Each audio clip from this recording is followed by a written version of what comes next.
Welcome back. Now we're talking to the head volleyball coach of the Indiana Hoosiers, Sherry Dunbar. And, Coach, looking at your program, you've got some nice additions to next year's team that should help out right away.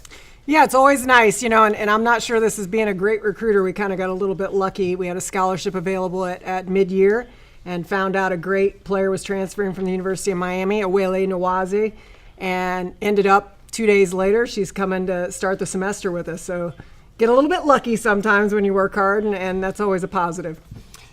A lot of people know about spring football, but there's also spring volleyball where you get some intense practice time, and you also get to compete in scrimmages against other programs. And the early signs are good for this team. Yeah, this is such an in time for us to do a lot of technique training, but also mental toughness type things. So every morning we're going really hard, and it's nice. We have 12 players in the gym, so we can do some scrimmaging for the first time in maybe 6 years that I've been here, and play 3 different times on weekends against some really good opponents. And we've seen a couple of Big Ten teams. This weekend we'll see Ohio State, so it gives us a good measure of where we are right now. A lot of teams adopt a motto that kind of serves as a mission statement for that year. I love what you guys are doing. Earn your stripes. Yeah. Tell everybody what Earn Your Stripes is all about. Well, our kids really love the candy stripe pants, as I think a lot of students, not just student athletes, but a lot of students that go to Indiana. I think it's a great tradition, and that's one of the things I love about Indiana is the tradition. And they talked about wanting to wear the candy stripe pants, which I'm all in favor of if you earn those kind of pants. The teams that wear them, 2 of the teams that wear them are swimming and diving, where we just heard from Lindsay, and then men's basketball. And there is a great tradition to those teams and championships they've won. And obviously she's Big Ten Swimmer of the Year. And so you can't just wear those pants. You have to earn those pants, and you have to wear them because you've earned them. So we talked about that, and so it kind of transfers to that, the pants, but it also goes back to just earning everything you get. So nothing is going to be given to us. As we've talked about many times, the Big Ten is by far the best volleyball conference in the country. So we're going to have to earn everything we get. And so it's just kind of a whole motto of talking about getting to the NCAA tournament. That is the only acceptable route for us this year, and kind of having some fun with it along the way. But you're also, at certain stages, having them do their own laundry, military training, different things, different hurdles to overcome in order to earn those stripes. Yeah, I think that's all part of it. We get so used to, we're so appreciative of everything we get at Indiana, but sometimes you don't really look and say, wow, look how much we have. And so we took away some privileges maybe just to let them know that, this is part of earning your stripes, doing your own laundry, locker room kind of bare bones, things like that just really make them know that this is their program, take some ownership in it, come in every day, work really hard, and earn what you get. What's it like to have a player like Jordan Haverly returning who's been that effective over the course of her career? Well, I think you can't discount the experience she has as a player from playing very young and then being in college, and she'll say she's very old.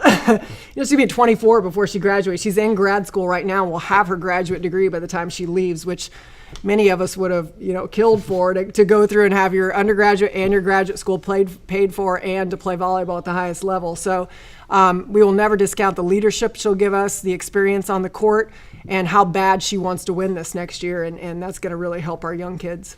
Person who's been very important to your program, strength and conditioning coach, Chris Virtue, and he's someone who is all in with this team. Yeah, he's at practice every day, and I never knew I missed that until I got, and to have someone that invested in your program, to be able to transfer things from practice into the weight room and be able to have the same language because he's hearing everything we're saying. We're talking about things to do in the weight room all the time with conditioning, the mental toughness, and all those type of things.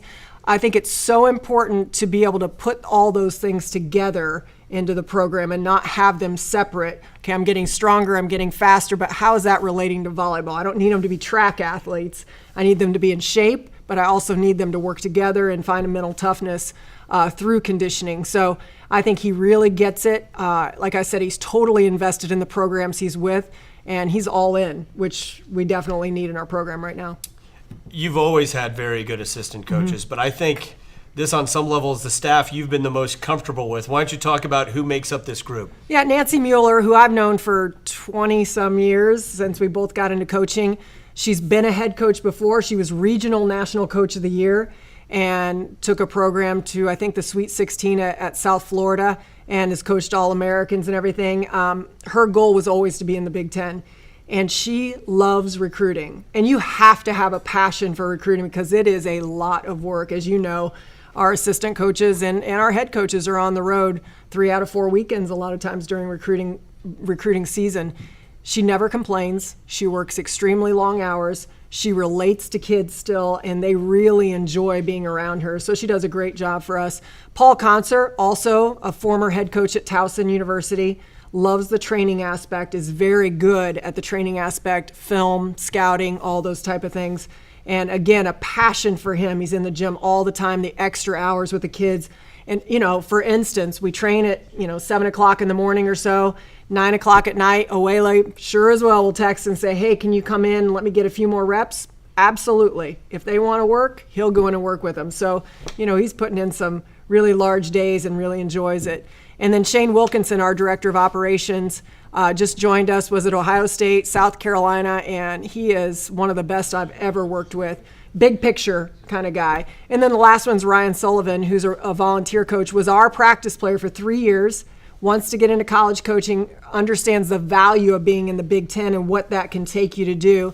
And so I think he's learning a lot, and he really adds a lot of personality to our staff. We mentioned Jordan Haverly and the fact that your team was young last year. Who are some of the key returners that you think could make a nice jump next fall? I think Morgan Leach has had a very good spring. She brings a lot of athletic ability. I mean, she touches 10-3 and plays pretty high. She can play right side. She can play middle. Then all of our seniors will add a lot of depth in a lot of areas. And Jade Henderson, Melanie Hicks, Caitlin Hansen, all do a really nice job for us and are all invested in the program very much. How can we make it better all the time? So, and there's just a lot of good young kids. We have 5 new ones coming in, which is going to help depth. We're going to have 17 players on the team for the very first time in my career here. And that's one thing we've always lacked was good depth. If someone's not playing well, let's look down the bench and find somebody. Sometimes we were stuck with 6 players on the court, because of injuries, because of graduation, and just not having the depth. So they had to work through a lot of things instead of finding someone that could come in and help out right away. The reason I asked you to be on this show is that in the next month, season tickets are going to be on sale. It is a tremendous spectator sport. Yeah. Great value for the dollar. Very accessible for kids. Your kids will always sign autographs for little kids after games. How important is it to have a big crowd at UGen? It's more than important. I think in the Big Ten, you're looking at thousands of people at every Big Ten school coming out to matches. We were just talking Nebraska, they're renovating the Devaney Center, the old basketball facility, 7,000 seats, and they're expecting to sell it out. So home court advantage is everything in the Big Ten. And the great thing is we are a fan-friendly sport, and the spectators are right up on the court. And you're seeing some of the most physical athletes in the country playing this sport. So, there's really no better ticket to me than a $5 ticket. Come and watch that and have a connection with some of the greatest kids I've ever been around. Great role models, community service, good academics, and just great kids. All right, Coach, thanks so much for joining us. Thank you.